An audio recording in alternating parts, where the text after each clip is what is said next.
All right, ladies, let's talk. Imagine you buy a property cash with absolutely no personal interest from somebody's son. But then later on, his family decides to sue you for half of your property's equity. Sounds crazy, doesn't it?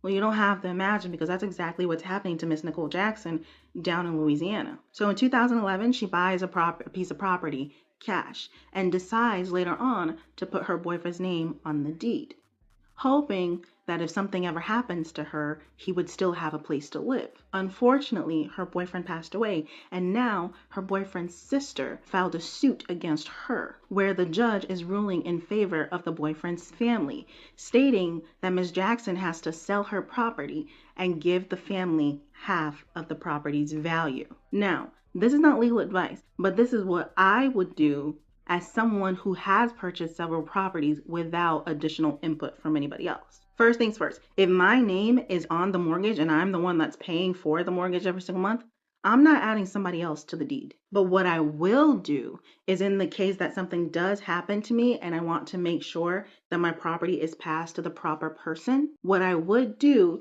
is do a transfer on death deed.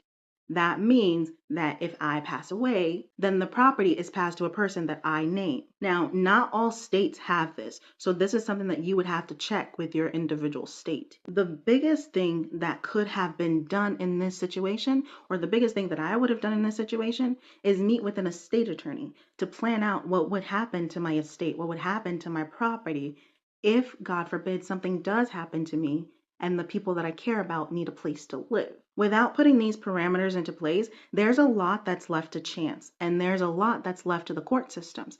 And I am not willing to put the livelihood of those that I care about, that I want my property to go to, up to the court system.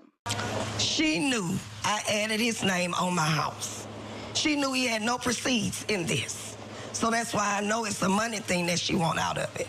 She just want money. I hope everything works out for Ms. Jackson.